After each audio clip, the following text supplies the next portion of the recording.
It was one of those crisp Saturday mornings where the world feels quiet, peaceful.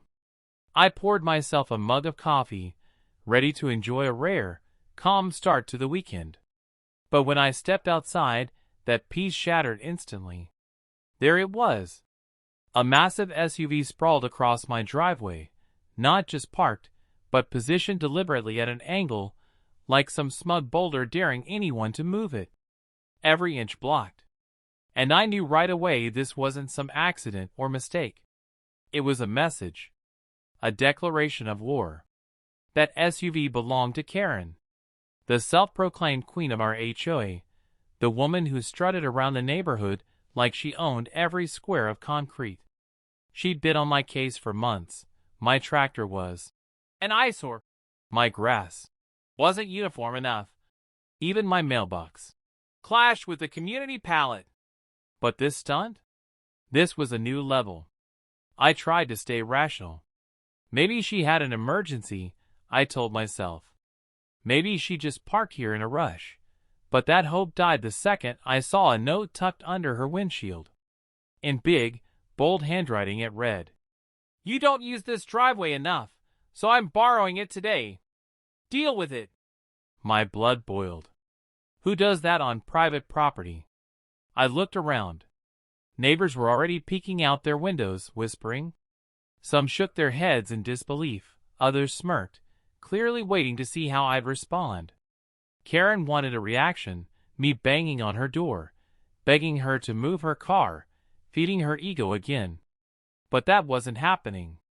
Instead, I took a sip of coffee, let the steam drift in the cool air, and remembered one thing. I owned a tractor. A big, loud, powerful piece of machinery that could move dirt, trees, and SUVs. So, I set my coffee down, climbed into the cab, and turned the key. The tractor roared to life, its deep growl echoing through the cul-de-sac. Curtains fluttered. Doors opened. People stepped outside, phones in hand. The show was about to begin. Karen's shiny SUV sat there, defiant in the sunlight. I gripped the wheel and eased the throttle forward. Gravel crunched under the tires as the tractor rolled closer, inch by inch. Some neighbors whispered, "He's not actually gonna do it, right?" Oh, but I was.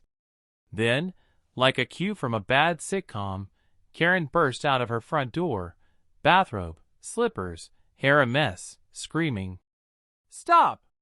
That's a luxury vehicle. You can't touch it." I leaned out of the cab, calm as ever. "You blocked my driveway, Karen. I'm just moving your car out of the way." Her jaw dropped. "You wouldn't dare." But I already had. The tractor's fork slid under her SUV with a satisfying clunk. Metal groaned. Tires lifted a few inches off the ground. Gasps rippled through the crowd. Phones recorded every second. Karen stood frozen, eyes wide, face pale. I paused, partly for effect, partly to let the moment sink in. "Move it yourself, Karen," I said. "Last warning." But of course, she doubled down. "If you drop that car, I'll have you arrested. You'll regret this. I am the HOA." That was all I needed to hear. With a slow, deliberate motion, I eased the tractor forward. The SUV tilted, then slid nose first into the muddy ditch beside my property with a glorious crunch. The neighborhood erupted, gasps, laughter, cheers. Karen screamed so loud it probably woke the next town over. Her SUV sat tilted in the mud, half buried and helpless. She stomped her feet, shrieking, "You'll pay for this. You'll regret ever crossing me." Me? I just parked the tractor, climbed down, and walked back to finish my coffee. But the show wasn't over. Karen launched into a full-blown meltdown, hair flying, arms flailing, screaming as her SUV's tires spun uselessly in the mud. The more she revved, the deeper it sank. Neighbors couldn't get enough. Phones were everywhere. Someone shouted, "Need a tow truck, Karen?" Another added, "Or maybe a bigger tractor." For once, All that sarcasm wasn't aimed at me. Karen, red-faced and furious, spun toward me. "This is your fault. You vandalized my property.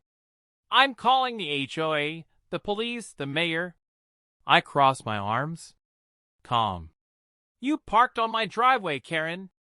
I just removed the problem." Within 20 minutes, the HOA board arrived, clipboards in hand, looking like they were inspecting a crime scene. The president, Greg, puffed up his chest. "This kind of behavior is unacceptable," he barked. "You can't use heavy machinery for disputes." I smirked. "So blocking someone's private driveway is acceptable, then?" Murmurs spread through the crowd. The neighbors sided with me. Karen saw it and panicked. "He's dangerous. He threatened me. He destroyed my car." Her SUV sat there, dirty but fine, just stuck. But that didn't fit her story. Then the police arrived. Karen sprinted toward them, fake crying like she was auditioning for a soap opera. "Officer! Arrest him! He tried to kill me!"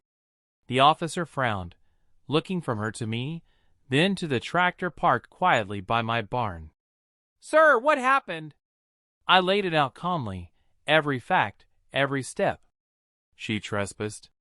She left a written note. I used my tractor to move her vehicle safely out of the way. No damage, no threats, no shouting." The officer nodded, taking notes. "Do you have the note?" I smiled and handed it over. Her own handwriting stared back. "You don't use this driveway enough, so I'm borrowing it today. Deal with it."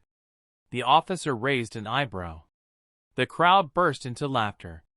Karen lunged forward, shrieking, "He forged it!" But it was too late. The evidence spoke louder than her screams. Greg, the HOA president, tried one last time. "Officer, even if that's true, using a tractor was excessive. We can handle this internally." The officer shook his head. "She parked on private property. Technically, he showed restraint." Most people would have called a tow truck. He just improvised. The laughter grew.